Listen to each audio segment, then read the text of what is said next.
So, ladies and gentlemen, dear colleagues, dear speakers, first of all, I have to apologize, but we are in the midst of everything, which is also interesting for you because I'm coming from a meeting with Commissioner Sarajeva on the next MFF and the next Horizon program, and it's like on a poker table, never leave before everyone left the table. So apologize for being a few minutes late. First of all, I would like to introduce or to welcome our guest, Dr. Haravi, Professor Kologeropoulos, Mrs. Garcia Molina, Mrs. Firmino, and the famous Dr. Cools, who is sitting there, because I see me having a different name, but I think we get that straight later on because I'm leaving the podium. And especially a warm welcome for you. And I see it in your cold eyes, yet another talking over 60-year-old male politician with a tie. But don't worry, it might not be as boring as you might judge it from the very beginning. I think that is a very delicate format for us, and we are really grateful that you're using that opportunity. Because you might or might not know STOA, but it is a fairly unique instrument in the setting of parliamentarism in Europe, because I would call it simply the only really think tank of a European Parliament. The work is strictly bipartisan, not just bipartisan, it is actually that we are initiating reports, studies, conferences, but we don't judge it by the outcome. So in a way, we started, there's always a member endorsing that or being the lead panel member. But from the outcome side, politics has nothing to do with that. So there are studies which are jumping in our face, questioning our work, think we are not really up to the point.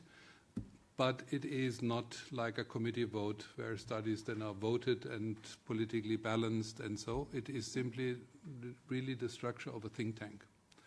And that's fairly unique, and that is the reason why we allow ourselves to reach out to you, because it's a delicate conversation, because we don't neither want to, I don't know, do lobbying or whatsoever.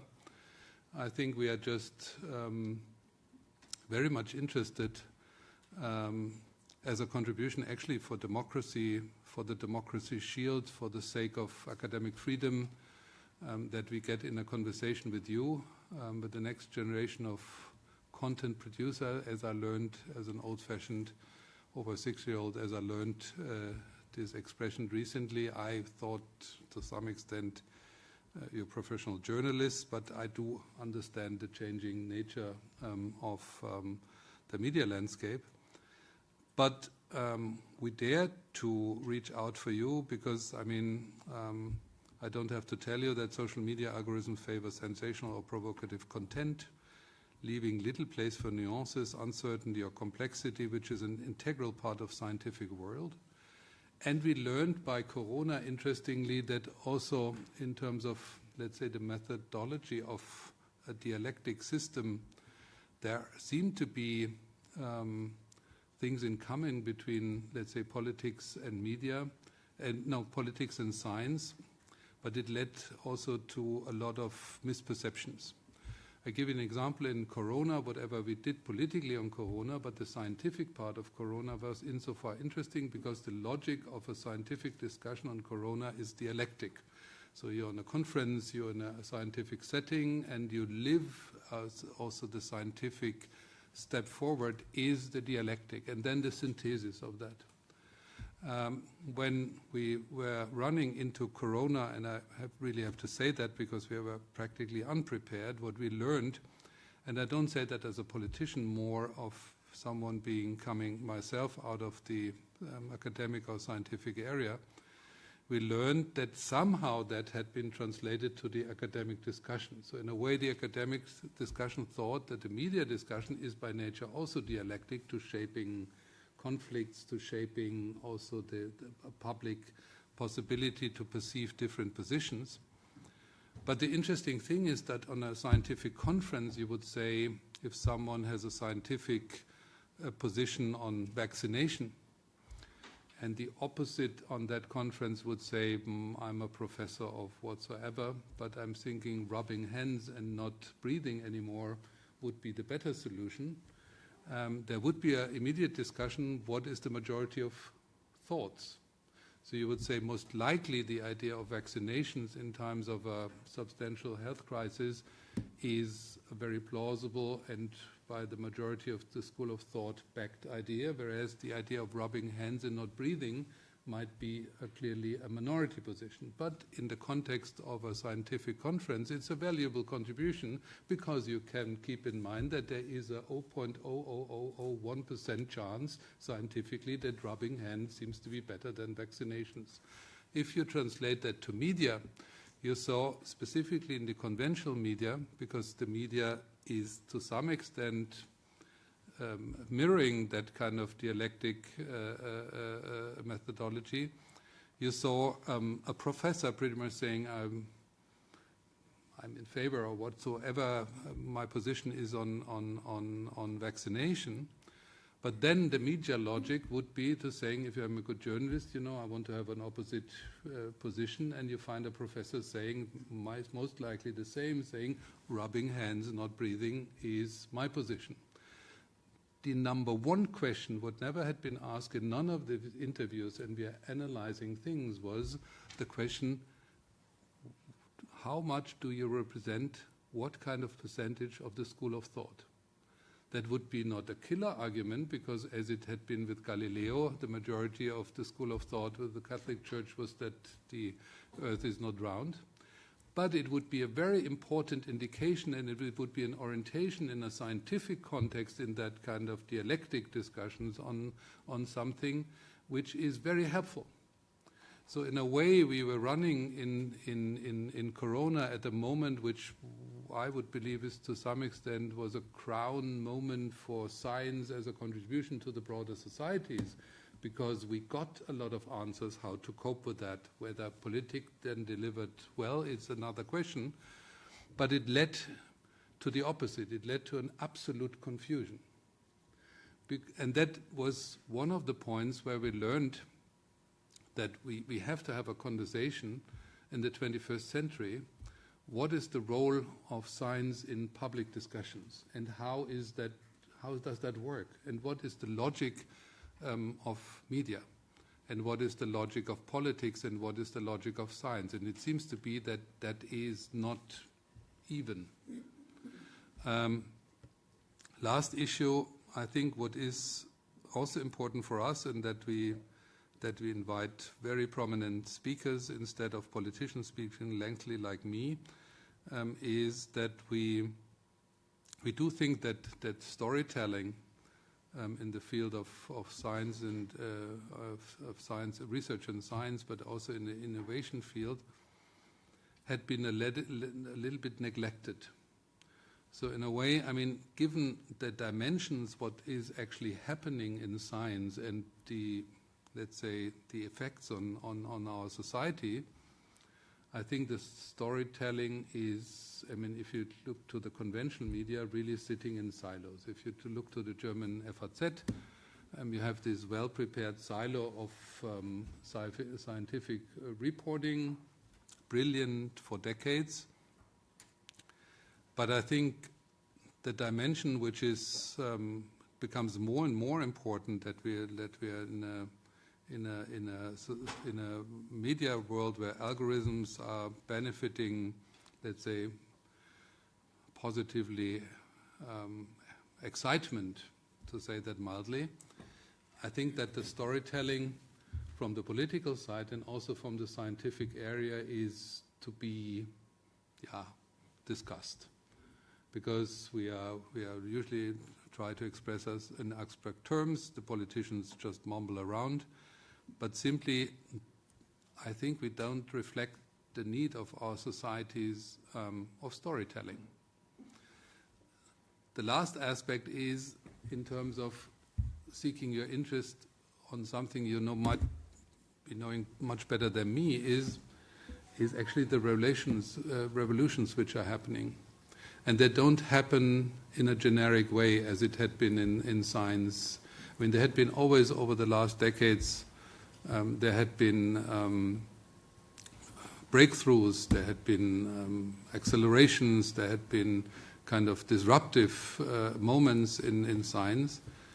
But given what that means for our societies, I think there had been an acceleration taking place which is so extraordinary that it is interesting whether we can, and I'm looking back to politics, whether we can cope with that. I give you a simple example. When Anthropic had been cut by the American government, one of the learning was, yes, our dependence on American AI, but what had been a story which hadn't been told in the last few days after that is simply that on quantum, for example, on the quantum web, practically tokens for Anthropic had been substituting practically all postdocs. So if you looked for running programs funded by the public sector, you would see that in some sectors of quantum, in practical terms in the last year, no new postdocs had been founded, and the concentration was simply to get the finances of tokens for Anthropics, because you could do that with Anthropics by tenths of a time you do that with a postdoc. So practically in some scientific fields, Anthropic had been substituting postdocs. I mean, what that means for the structure of universities, science and innovation schemes, I don't have to tell you. But in more practical terms, and that is the last and obviously political aspect of my speech, it is also interesting whether where I came from, so the negotiations from the next framework program, actually had been reflecting that.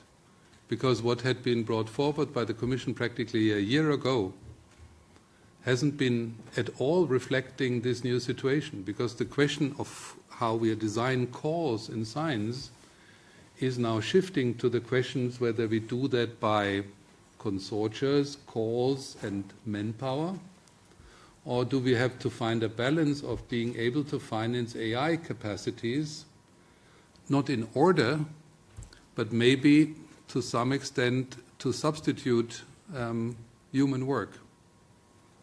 And interestingly, 1 year ago, the dimension of Anthropic, and not so much just that technology, but the very fact that a token, so the financing a token of capacity in AI, is substituting postdoc jobs, hadn't been reflected in negotiations. So the question, one of the questions of today, and then quote or don't quote me, is simply that are we negotiating an accurate new framework program, which when it had been placed a year ago, hadn't been anticipating that, but we might have to adopt the framework program to integrate in the role how do we finance that, what is the proportionality of human work in calls and human ingenuity and compared to AI. So in a way, this, what I try to explain in mumbling German words, as this dimension of acceleration is already affecting politics, because we are designing funding based on an understanding of the setting of innovation in Europe of a year ago, and it might be that a year later it's not accurate. But what we should do then, if we are designing now a program for 7 years, where we do know before we even finally have negotiated it, it might be to some extent from the methodology, I wouldn't say it completely outdated, that would be overdone, but it is to some extent at the very beginning of the negotiations already, a dimension ago. And what does that mean for programs? So can we go on with static programs and with an allocation scheme, with fixed budgets, with fixed methodology, with fixed way we are going to audit performance, or we stick to defined methodologies? Or is it that we have to design framework programs which are flexible enough really to adopt developments which will come in a year's time and will be of dramatic new dimensions? So having said that and bored you to death, as I promised, thank you very much for coming to the Parliament. Thank you very much to take an interest. don't suspect us that there is an ideology, party political idea behind that. That is not the nature of STOA.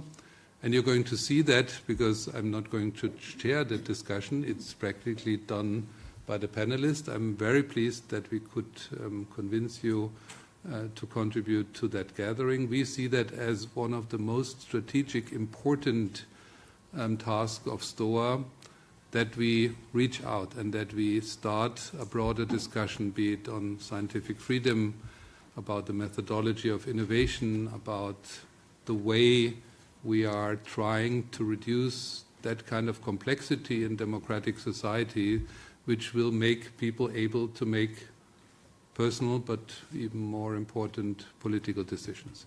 So thank you very much for being here, and now I'm rushing to there and listening to the panel. Thank you very much.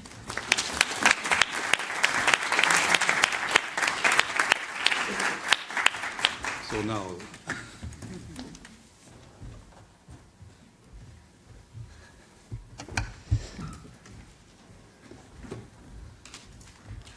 All right. Good afternoon. Thank you, Christian, for those opening remarks and for setting the stakes quite clearly. My name is Hannes Kools. I'm an assistant professor at the University of Amsterdam. I do a lot of research on AI in journalism, and I will be the moderator of this panel titled "The Future of Science, Journalism, AI, Trust and Democracy." We're here today because something is shifting, and it's shifting fast. AI is no longer a future-facing conversation in journalism. It's happening right now inside newsrooms, in the tools journalists use every day, in the algorithms that decide what stories reach which audiences, and in the very question of what counts as a fact.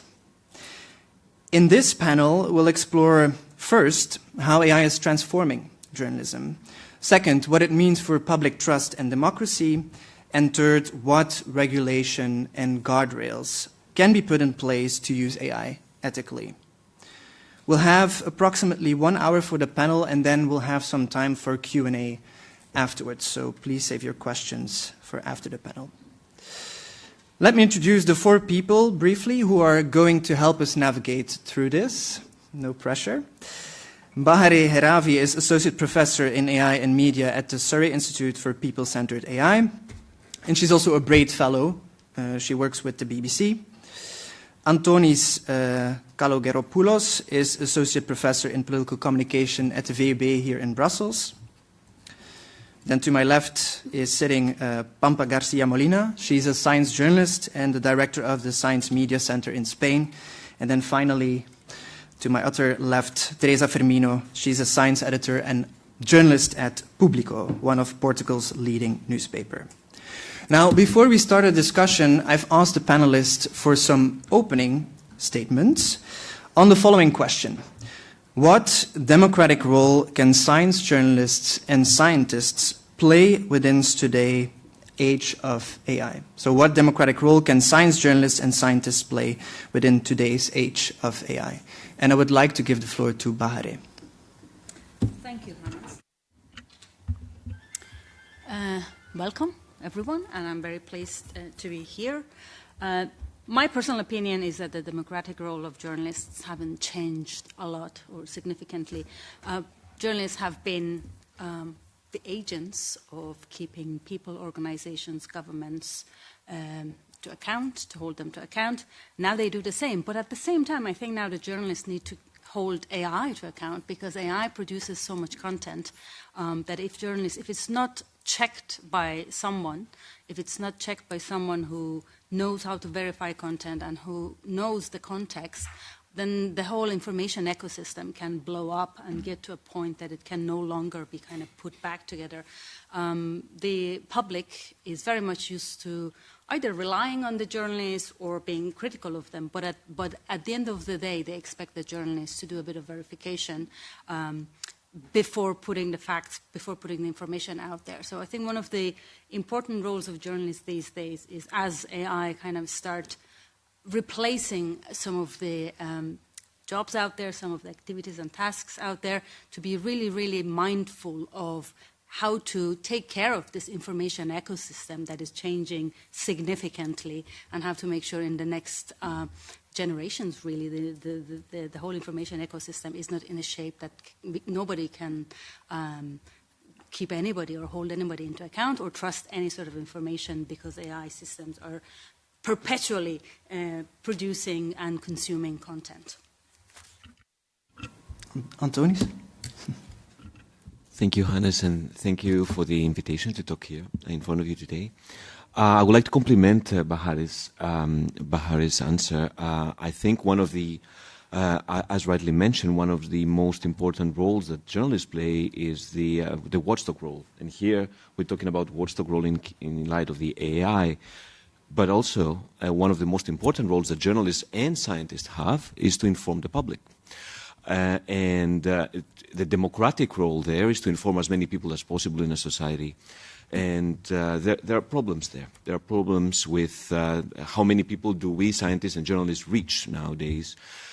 Usually, science journalism is discussed in terms of the often at least, of the misinformation attempts, orchestrated misinformation attempts against science journalism or backlash against, for example, vaccines or climate science. And this is an important discussion to have, but a separate discussion we need to complement this discussion with is, what about these people that are not reached about scientific findings neither by scientists and nor by the news media themselves?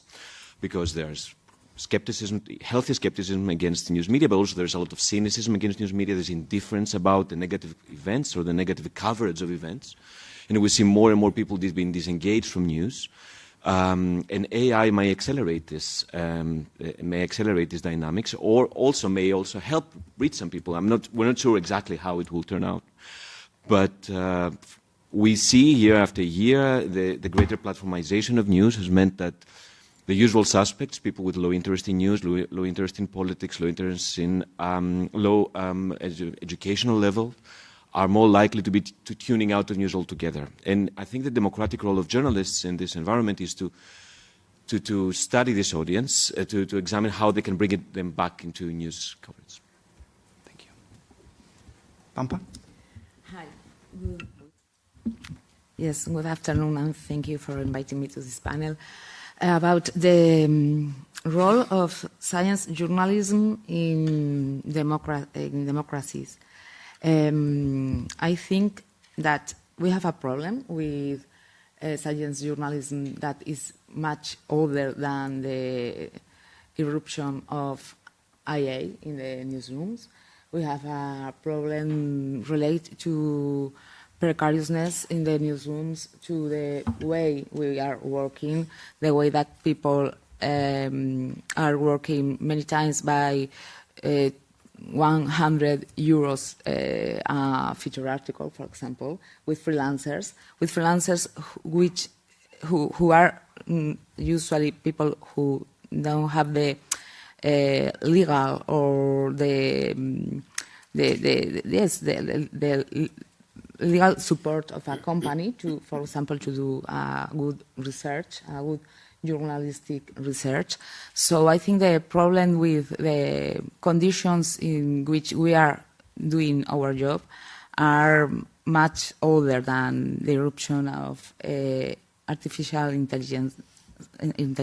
I want to say this before because I think it's important to understand what is the role that we should have in the public trust on science and public trust on democracy. That I think that they are two concepts that are very, very related. For example, if we see some data of the last survey on public perception on science in Spain, that is released by FECIT, by the Spanish Foundation for Science and Technology, only 14.5% of the Spanish population considers the press to be the most appropriate source of information for explaining the impact of advances in science and technology.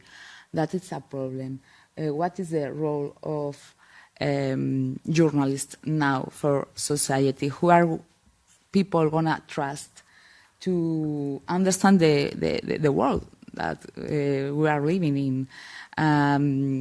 I think that with the pandemics, we all understood that science is also related to politics, is the best way to describe the world that we have, and also to find solutions to our problems, and to do the necessary interventions. No? So I think that trust in journalism is also trust in democracy. And when we don't do that, when we don't trust in the journalists, we are leaving the space for disinformation, for populism that is very, very... There is a huge trend of science-related populism now that I think it's going to attack directly all the democratic values. Thank you. Good afternoon. I think we are already seeing the effects, the impact of IA in society in general and also in the newsrooms. But to me, journalists is and should be deeply human and deeply ethics. And this implies that we are a guarantee of trust, integrity, accountability, and responsibility. And this is a human and not a machine that has to produce news and news pieces.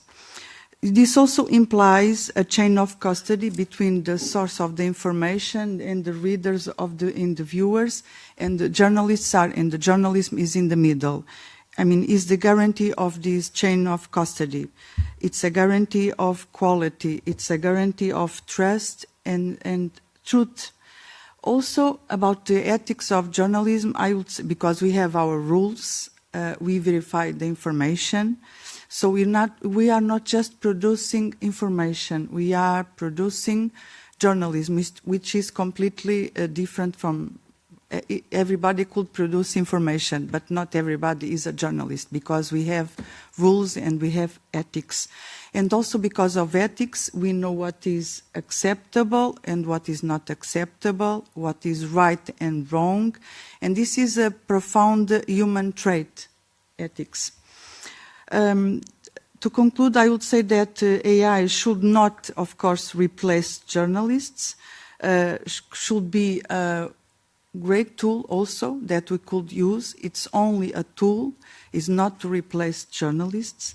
And this is, I think, Pampa already mentioned, because journalism is a very crucial pillar of democracies, and because we as journalists question, we ask, we are vigilant. So when we give up from this and we deliver this to a machine, so, I mean, we are trusting on a machine, or we are trusting on people and journalists?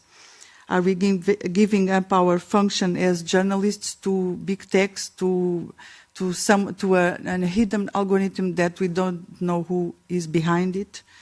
I think this is what I want to say, that journalism is deeply human, is intrinsically human, and ethics.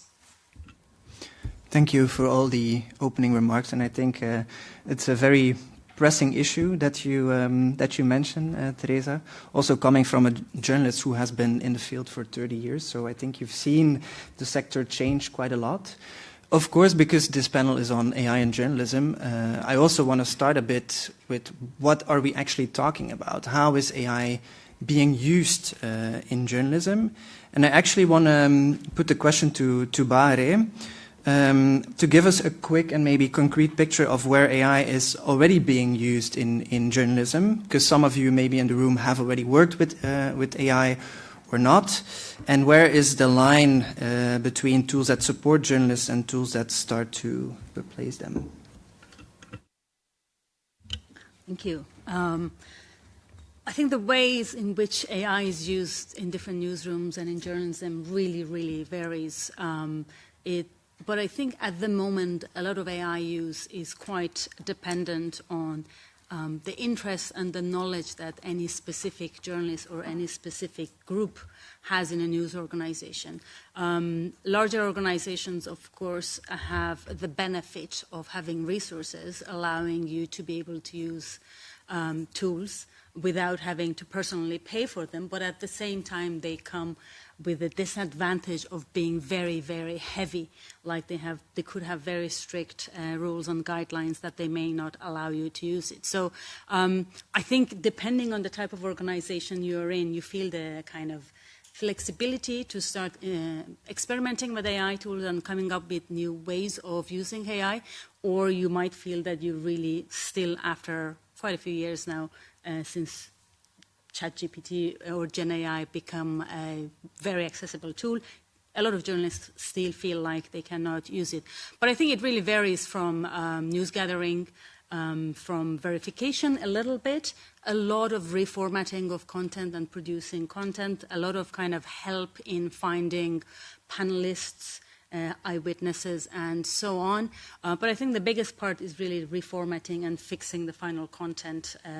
And also, I think all of the news organizations at the moment have this, that journalists have to be in the loop and nothing goes out for the news organizations without having checked. One of the things that I think journalists want and is still not there for a lot of news organizations, at least the ones that I've worked with, is AI being properly implemented within the workflows, because they kind of seem like, I pick up this tool and this tool, this does this for me, and this other tool does this for me, and there's this other tool that can help me in my, I don't know, staying on top of my emails and press releases, but they are not still in most organizations in a workflow, which if they are in the workflow, one, they mean they are properly checked and they can be to some extent trusted and relied upon.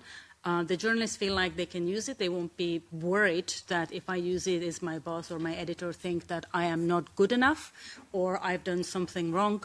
And also it obviously makes the work faster. And I think that type of integration is going to bring a level of equality, in a sense, within the teams, because I study news organizations and researchers and journalists quite a lot. And I feel like certain demographics in news organizations feel much more empowered to kind of, I'm going to use it, and if something goes wrong, I'll apologize, I'll say I didn't know it. But certain other demographics, mostly women or groups that are not in the central news desks, if it is a large news organization, they feel much more nervous and much more worried to kind of touch the tool. So I think it is important to look into how we can make it accessible for everyone, so there's no inequality in that sense too.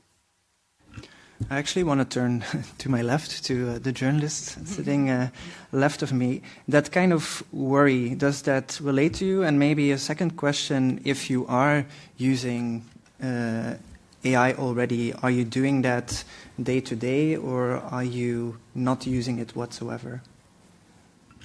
We in the Science Media Center Spain, we are using AI, and we are discussing about it all the time. It's interesting, but some years ago we started receiving many press releases about AI on science and technology and medicine, and of course that's our job, selecting the papers that we think that the public should know.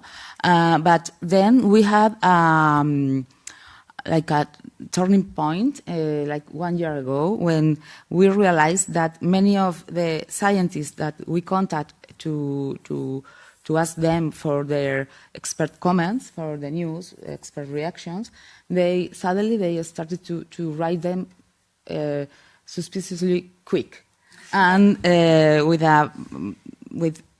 always by email. It was not very, very frequent, but it was like a surprise for us, and with a very flat text, and their opinions started not to be opinions, but summaries of the papers or of the literature about it. So, following many discussions, we decided to send to them a paragraph every time we send them the media request with a paragraph that I'm going to read. We say, we prefer to hear your own words without the aid of generative AI.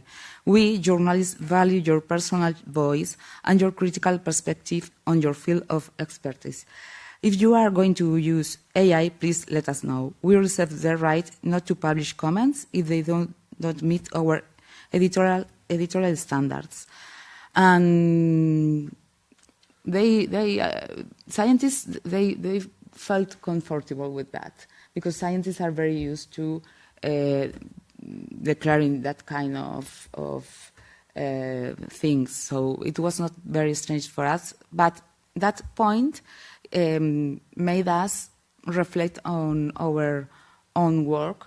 And finally, we wrote a statement of our use of IA in our newsroom that is not like a prescription on what is the good and the bad. That is not something that we are going to decide, but it's more like a statement on transparency, because I think that in the Science Media Center Spain, our main asset is trust.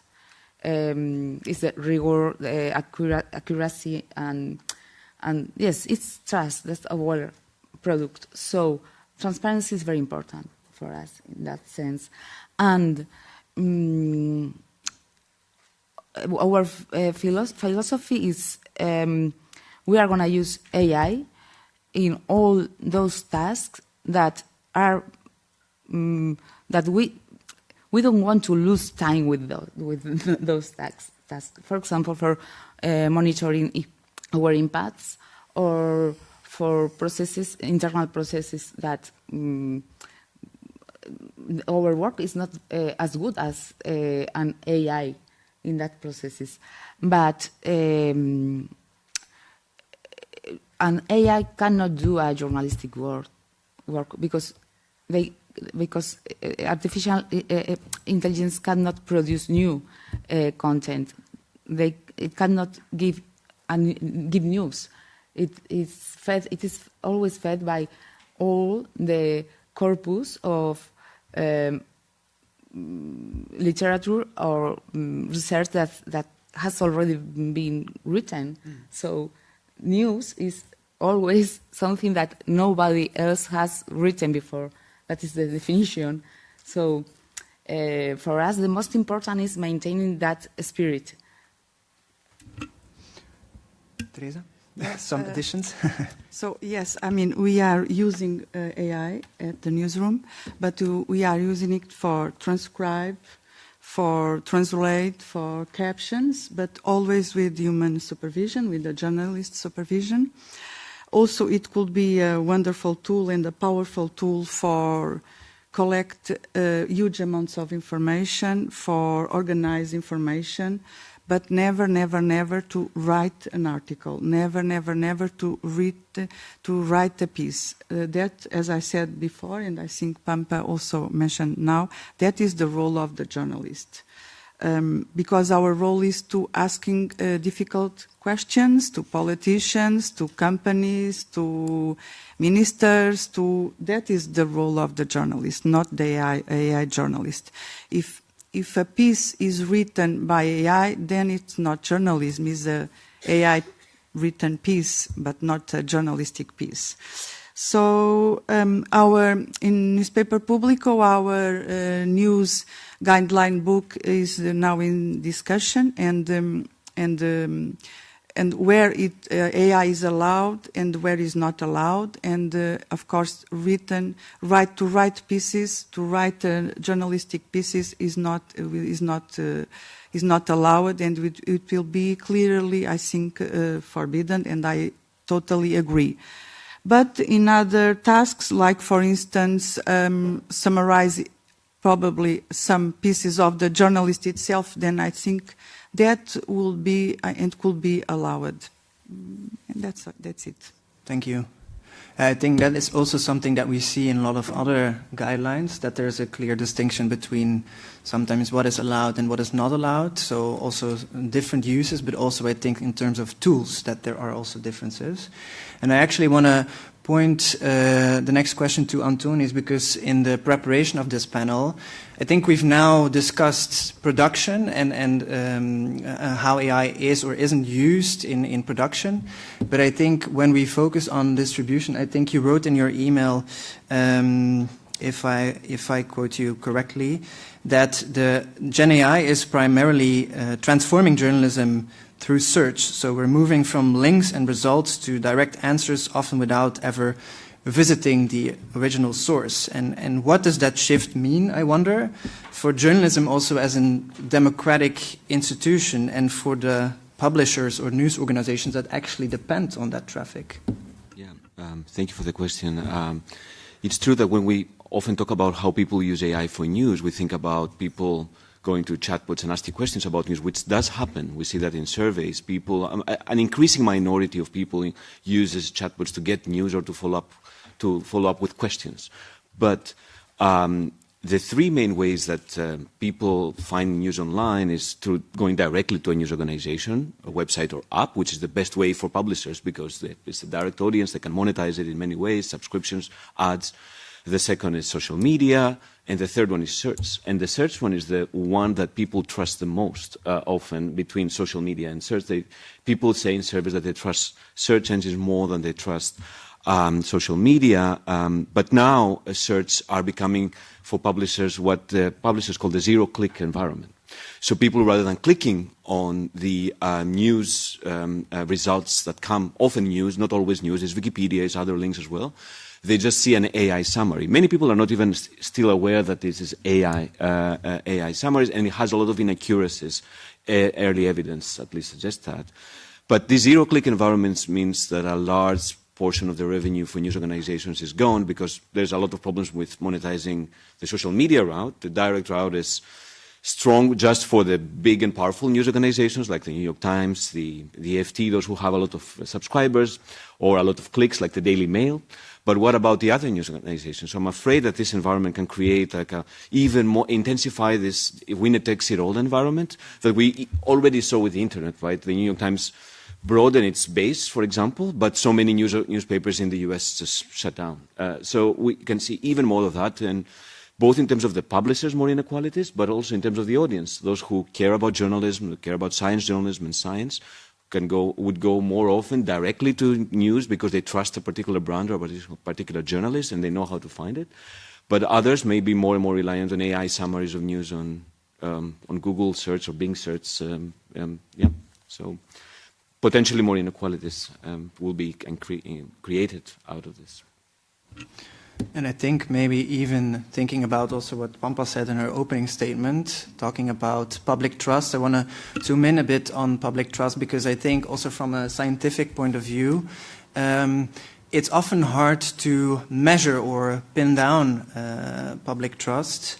And again, I wanted to ask you, Antonis, because I know you've been involved with the Reuters Institute report. If people in the room don't know this, this is like the main report that gets released by the University of Oxford every year.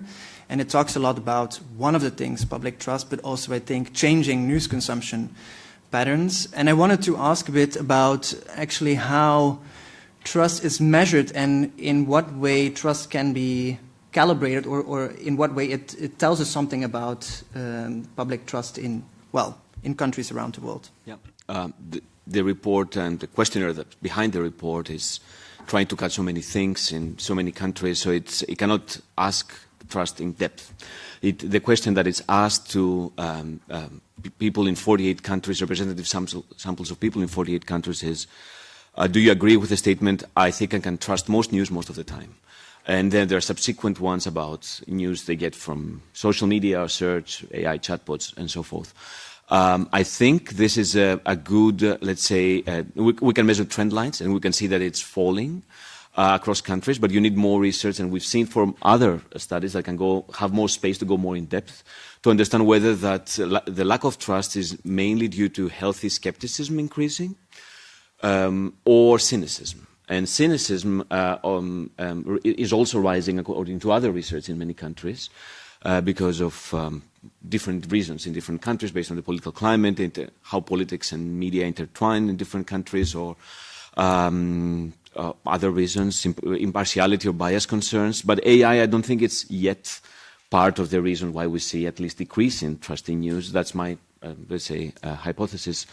Although I think that on the one hand, we should increase transparency in journalism and with the use of AI. On the other hand, people are still quite skeptical when they see labels of AI. So there needs to be more information about good and bad uses of AI in journalism, in science, in many fields of life. And there are positive and negative uses of AI. And I think people should be trained by us about what are these positive and negative, informed, not trained, by us, but what are the positive and negative uses of AI, in order not to have another reason why people distrust news now when they see these AI labels.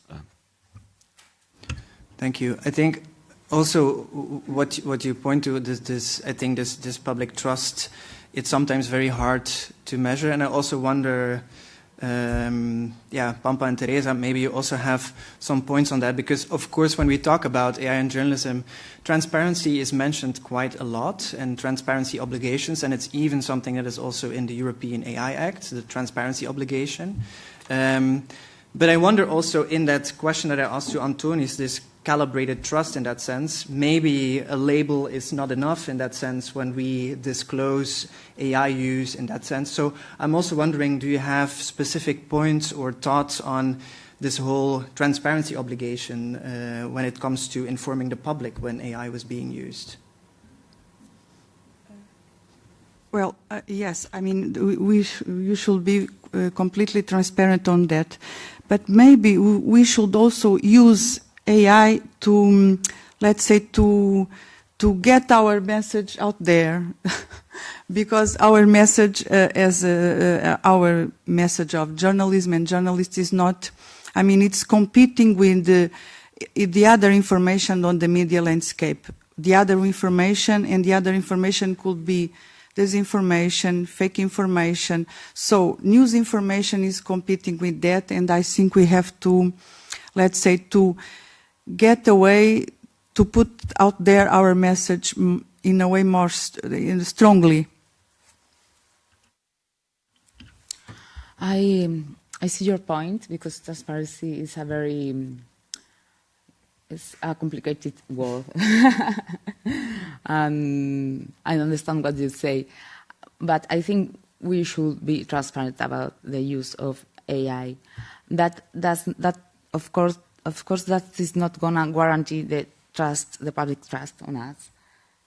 Just because we say I'm gonna use AI in all my content, so trust me. No, of course not.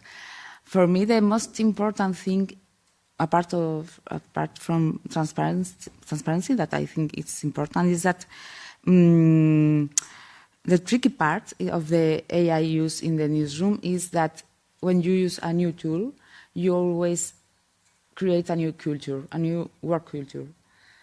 And that is what I think is most interesting. We can say that we are only going to use AI for those tasks that we don't like to do and that can be automated and so on. But the real thing is that every time we use a new tool, we are going to have new needs and new trends. And the risk for me is that the tool is going to control your work if you don't control what you are doing with your tool. And I read some weeks ago a very good article on the Reuters Institute webpage that talked about that, about an AI-driven journalism against a human-driven journalism. And for me, that is the point, to talk with other journalists from another newsrooms. I think we have to continue with this kind of conversations, to share our experience, to know what is useful for you, what risk are you running when you are creating more content in less time, and then your boss, who doesn't understand AI at all is going to ask you more and more. And maybe you are going to be in a rush all the time, just creating content like, for what? Does AI let you have more time for research, or for talking to different sources, to 3 or 4 sources in a diversity of with a diversity of opinions for each piece? That is what you want to do as a journalist. So I think we have to talk each other about what we are doing with artificial intelligence in the newsroom, and we have to be strong so that AI will not hijack our profession. I think that's a very clear message. Very brief, because then I want to move to okay. another. So just to mention that humans, which is the journalist, should be the inner core of journalism. That's it. Then we can use all the tools we want properly, but journalists is at the center. I'm also wondering, because of course we talk about public trust, and public in that sense, the public is not a monolith in that sense. And I think also looking back at the Reuters report, you see that mostly also younger demographics are really changing their news consumption patterns, maybe also some of you here in this room. And I wonder maybe also, Bari, if you have some insights on that, because we talk a lot about, of course, the public, but the public consists of multitudes and different demographics. Do you have some insights also in specific trust cues, why people trust or distrust specific news, and then maybe also when you add AI to the mix, how that complicates that mix to what extent that is happening? Well, I don't really study the audience so much, but I think one of the things that's happening is we have this discussion that journalists should be the center of journalism, but I think at the same time the reality is certain consumption patterns are going to change, and they are changing. And the things that the tools can do, and even AI agents, you can create an army of AI agents that's a newsroom. And there could be agents for news gathering, and the agents with news gathering will talk to 5 agents for news verification, and the agents for news verification can talk to each other saying, this is what I found, and what do you think as, I don't know, the peer reviewer of what I have found, and then the agent for verification goes and talks to an agent for the information repository of the archive and say, what do you have there? And it comes back, and then they go and talk to the agent for storytelling. So yes, journalists should be at the center, but at the same time, I think the reality is certain things are going to change. And what can we do as journalists here, or what can science journalists, or what any journalist can do to stay relevant? And I think one thing Pampa mentioned, that AI cannot produce news. One of the things that I think we should come back to, perhaps, or Teresa mentioned that journalism is different to producing information. I think we should talk about what is information and what is journalism, and to what extent that information becomes the outcome of journalism. One of the kind of my latest paper that I sent you, Hannes, talks about journalism as the role of journalists might be shifting from storytellers to kind of producers and curators of verifiable and reliable information artifacts. So instead of the story being the artifact, the kind of pieces of information are the artifacts that then could be put together with journalists, by journalists, or by AI, or in a collaboration. So I think the reality is that the new generation is going to change the consumption pattern, and also is going to change the production patterns.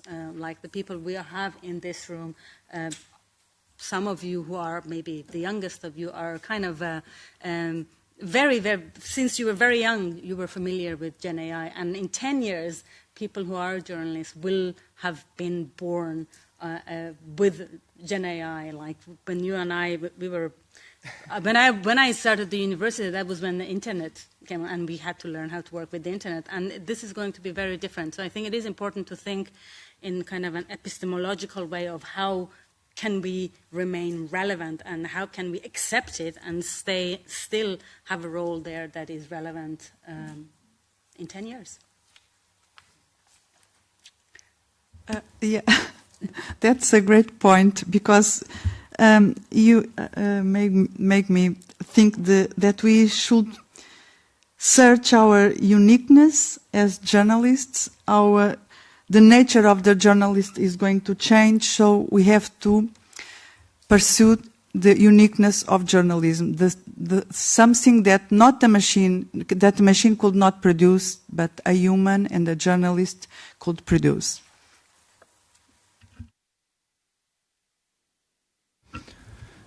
Yeah, I think those are fair points and big questions. What is information? What is news?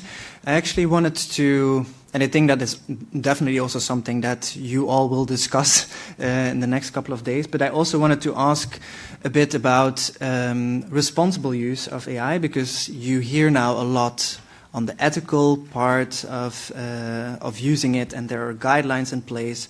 But sometimes, and that is also something that I see in my own research, there is this principles to practices gap. It's one thing to have principles, but that doesn't guarantee that you will have ethical use of AI. So a bit of a $1,000,000 question, and I'm just going to put it to the panel because I don't want to put people maybe on the spot. It feels like responsibility, similarly, like AI has become some sort of buzzword. So I'm wondering also in the context of journalism, what does responsibility or what does responsible use in journalism actually mean? And I think Teresa already mentioned some other keywords like accountability, but what does that actually look like in a newsroom or in a journalistic setting?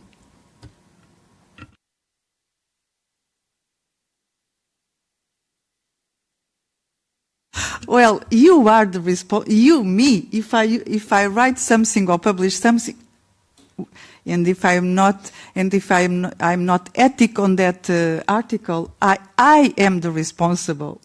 Me, not the machine. If I use it not properly, that AI tools, then I am the responsible. That's what I understand by accountability and responsibility. For me, responsibility in journalism is related to the fact that you are going to sign your pieces. You are going to put your name in that piece of information. So that's the reason, that's for me that's the first reason why we are not going to be the fact checkers of the contents generated by Gen AI. That's ridiculous. I don't want to do that. Why are we valuable as journalists? Because we are gonna spot stories. We are going to the places where things are happening to tell what is happening. And I think the responsibility is very related to be honest with the public, to be transparent in the sense that you know that you are going to tell each story with your point of view, and there are many other points of view that could be considered. But your job is also finding your own voice, your approach, your angle, and to be honest with your reader, because you are putting your name in that piece of information. Thank you. Are there any add-ons on my right-hand side? Maybe also from research.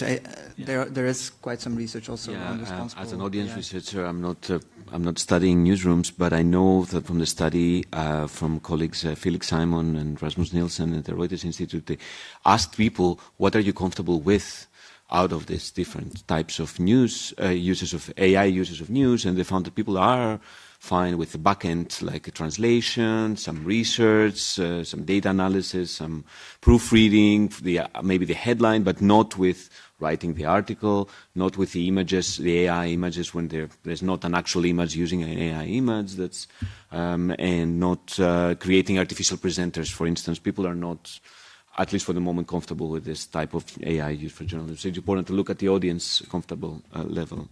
But I would like to hear from your research also, Hans. What do you think, having done research in newsrooms?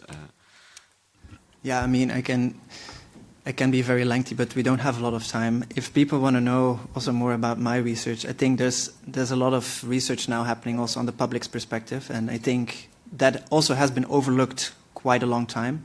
And we see actually indeed quite clearly what people want and what they don't want. They have opinions about that, and I think also in terms of transparency we see a lot of ground that still needs to be covered, I think both by journalism but also by science. So looking at the time and also the temperature, I see some people looking a bit tired. I think I want to end on a hopeful note, because I think we've covered a lot. We've covered actually partially what AI is already doing to journalism, what its impact is on trust and democracy, and then some guardrails that are in place. And I want to put this question also to the panel. What are you hopeful about when it comes to the future of journalism on the one hand and science on the other?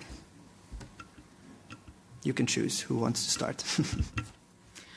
Well, what gives me hope on the future of science journalism is that there are brilliant professionals of science journalism, even if they are very bad paid, even if they are earning 100 euros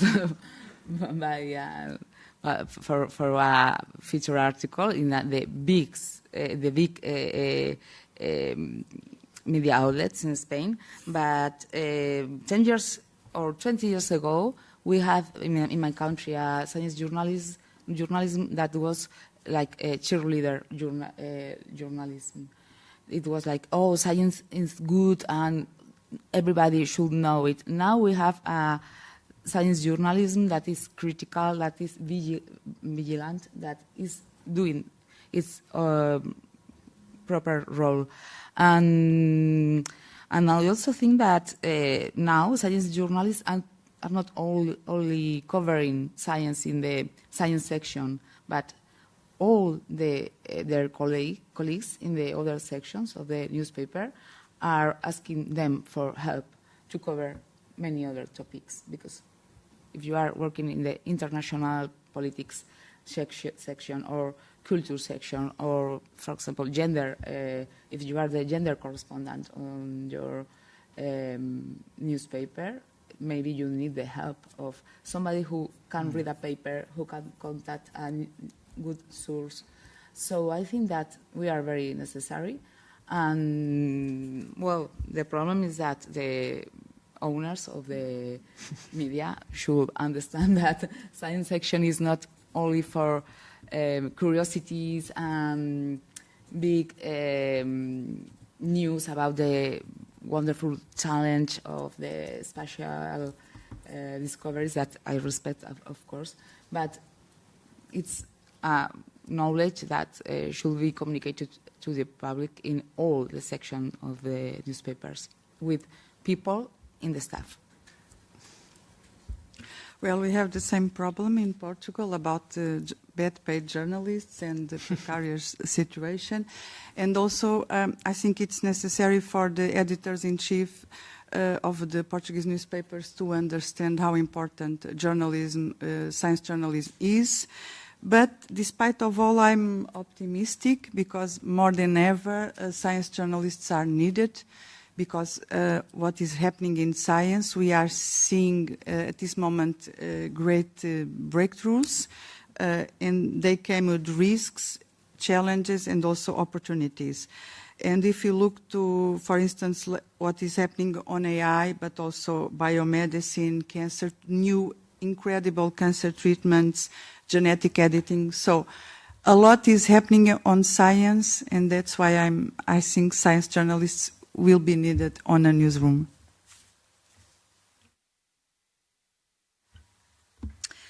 I'm hopeful that as human beings we are resilient and creative creatures. So I think whatever comes upon us, we are going to find ways to kind of continue and hopefully make the best out of it. I mean, of course, we also are very good in making the worst out of things, but I think hopefully we can make the best out of things. I think one of the things that I think AI could help, as much as it could also not help, is it could be an equalizer.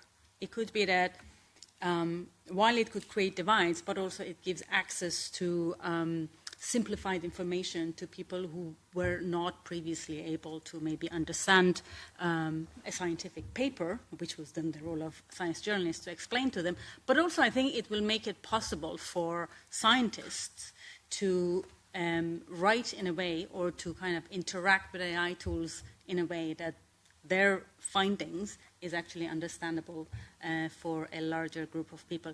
I think the role of science journalists here becomes actually more interesting because this kind of connection between communication and the science or production of information becomes more and more important, and then science journalists could... I have found it, like, as an academic, no science journalist has ever talked to me. And I know in my institution, and I know in a lot of scientific institutions, science journalists don't really talk to academics, and academics don't talk so much to science journalists. And I never understood why this gap in between exists. And maybe now, with this access to different ways of communicating and academics also understanding that their findings could be communicated differently, maybe this gap will kind of be closer to each other. And maybe they can also talk to science journalists in a way that they haven't been able or they haven't felt comfortable to do in the past. Yeah, I think the next few years will be a bit of a rough ride an adjustment for journalists, for publishers, for academics, for science. But I think it's interesting looking at the pandemic, because we always think about the pandemic as the backlash, the anti-vaxxers, how they use social media, bad faith actors, or people without a bad faith, but they were just quite skeptical of science, of climate, of vaccine scientists. But we forget that at the start of the pandemic, people who had stopped being informed by news media for years turned back to the news media. The ratings were high, the print, well, not the print because people couldn't buy print, but the visits to news websites were massively higher. And I think people in the times of a crisis turned there to find out how to protect themselves and others. And I think in face of the crisis we have in front of us, like the climate crisis, I think people will turn to authoritative sources, and journalism still is, for most people, for many people, at least in most countries, the source to turn to understand what was going on in terms of a crisis. And I think this will continue to be the case. Okay, thank you. So there is still a role for journalists, which is very good. I think before I open the floor for questions, I would just really like to thank the panelists from my left and right. So give them a round of applause, please.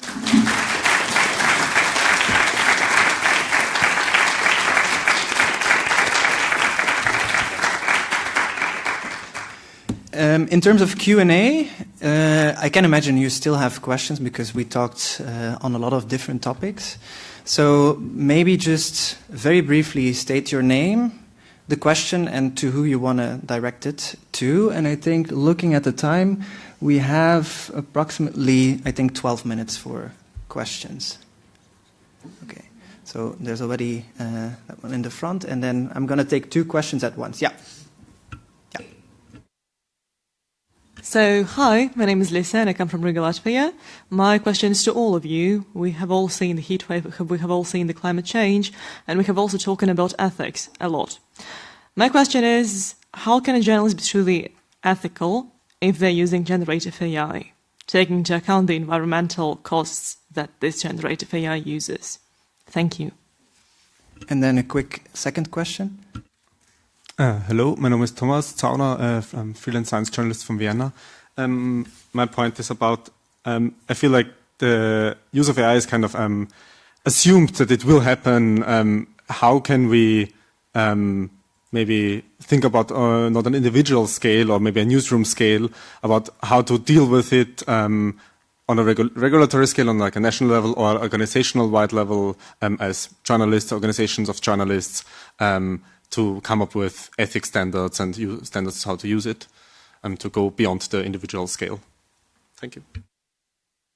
So sustainability and then related to assumed use of AI.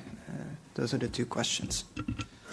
About sustainability, I suppose you have read 2 weeks ago a report of United Nations about the environmental print of each use of AI, and well, we covered that topic, and the worst part is the video. The video that is generated by AI, that is the worst consumption of water, of electricity, and so on. So I think it's very important having that kind of data to know what we should try not to do with AI if we want to be also ethical in that way. I think your question was about... My question was, how can we call ourselves ethical if we are harming the exact environment around us? Because one of the professional norms of a journalist and one of the ethics is that we don't harm both the interviewees and both practically no one around us. And I think that just by using anything, I don't know, just to recode a sentence or to maybe find some data, well, we are harming the environment. So that is actually an ethical breach. Thank you. Yes, I think it's a question of balance. In our case, for example, our use of AI is very, very limited to certain questions, and that don't have a very, very intensive consumption of energy, of electricity. But yes, I think it's a question that everybody's trying to answer now. Well, I would say that our use of AI is also limited, but because the great consumption will be in other areas. For instance, science. As scientists use AI, that will be huge. As AI companies use AI, that will be huge.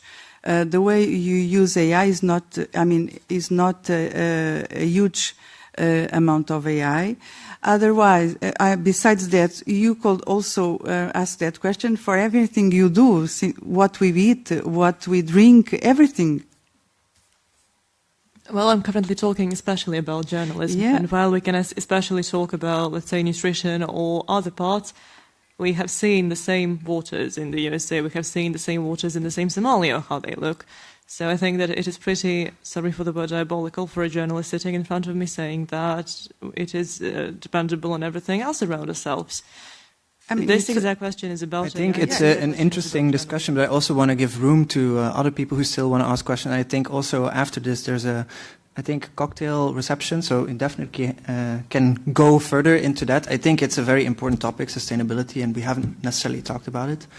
Are there other people from the panel who still want to ask the other question about the assumed use of AI? No, I think just quickly say that again, that I think transparency is very important. There are ethical guidelines being either already published or written up in many different countries in Europe and beyond. But I think it's transparency is very important. And from my conversation with journalists in my home country, Greece, I know that people they don't, most of them tell me they use it, but then there's not even a culture of acknowledging it yet to their colleagues next to them. So I'm not sure this is widespread to other countries, but I think it's quite important to be open and upfront about it, rather than, I'm more afraid of that kind of use rather than the use that adheres to some guidelines that are agreed by a union, for example, or by a regulatory authority, if that's the case. Other questions? All right. I'm going to go the two in the back, the one with the white shirt and then the one with the blue. Yeah, you. Yeah, so you can go first. Yes. My question is kind of a bit related to what was said. So, because you said, my name is Justine, and I work for the Scientific Advice Mechanism to the European Commission. Yes, so you've said that some scientists use AI, and also that AI may kind of bridge the gap between journalists or communicators and help scientists become better communicators, basically. But from what I can see, it kind of also has a counter effect that kind of everyone is now a communicator, and the use of AI done by anybody can be sometimes a bit too much, I would say. So what do you make of that? Because a news has also to be kind of thought to reach its proper audience and convey the right message. Hi, I'm Krish from Latvia. My question is in perspective of 10 years. You mentioned a lot this 10-year perspective for younger journalists, even younger, and they're here. For example, for a person who right now is only going in high school, and he or she is using Gen AI in every text, will there even be this skill of writing for people after 10 years? Right now we know how to do it, and we can provide AI to, complement our texts, but couldn't journalists just diminish in the future?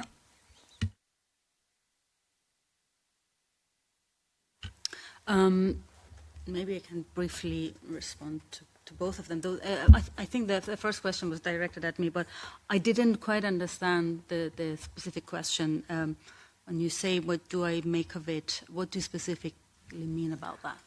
But, I mean, how do you make sure that what is produced with AI is actually clear communication that conveys the right message when it is done by someone whose job it's not to be a communicator, basically? Because people use AI and they think they can do great communications when usually it's not the case. Yeah, I don't think you can make sure. As an academic, I know that we are not known for our communication skills, but I do think that we can do a bit of brainstorming with AI in the absence of access maybe to journalists and science journalists, to do a little bit of back and forth with AI to say, the way that I'm communicating it, does it make sense, or I want to communicate it to this specific type of audience. And then the scientists themselves, they are sitting there, so there is a primary human in the loop, and they will know what the AI is giving back to them is actually what they wrote about. So what I mean is, within that context, to improve that really poor communication that scientists are known for it, and then maybe it will get picked up by science journalists, and then that's the better way to get to the actual audience at the end, because at the moment many scientists have no chance of reaching any audiences except for the 10 people who read their papers and cite them. On the second question, I think it's a really, really good and relevant question, and it is also my question, that is writing actually the artifact in 10, 20 years, or is it going to be another artifact that journalists can produce that is not the skill of writing, that could be the journalistic audience artifact, because AI tools are best in writing, really, not necessarily maybe in thinking or being critical, even though they're getting better and better. So I think it is important for journalism to kind of think about that unique artifact that they will be producing might change. Our time is almost up, but I, of course, still want to give the floor to the journalists also in the panel. When we write, we think. So it's a skill that we will not lose only if we stop writing. I think the way we think also be affected. And let me share something from Nature magazine. Is AI ruining our skills? Early results are in and they are not good. So... Yes, I'm really concerned that there are many young journalists now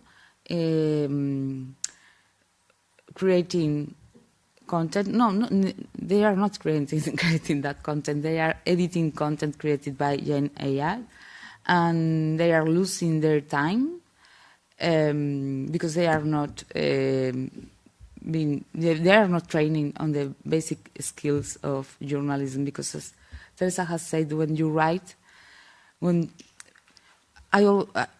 for example, the interns that work with us in the Science Media Center, many times we ask them, what is your favorite kind of journalism? What would you like to write? And they always say opinion pieces.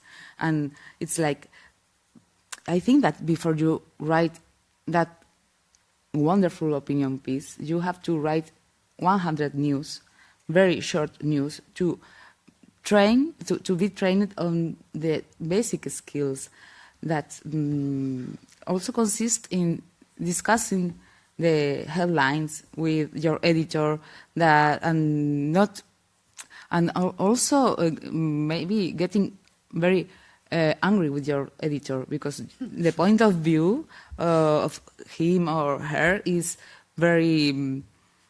If you don't like it, you think it's a very old style journalism, and that is what is gonna give you I think a broader perspective on each topic.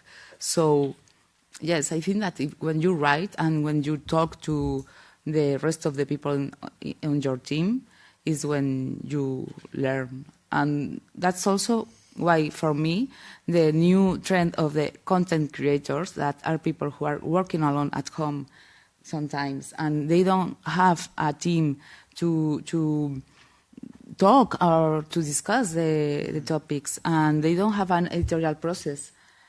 For me, that's horrible for information, for trust in information, because we are not talking about the formats. We are talking about the quality of the process, of the cognitive process that you have followed until you get your final outcome. Thank you. This is all the time we have, because there's also apparently another event happening in this room. So we'll have to sadly move to the cocktail reception. Oh. But I think there are still some people who had questions, so feel free also to approach the panelists afterwards. I think also, take it from me, I was a participant in the summer school in 2019, the first summer school.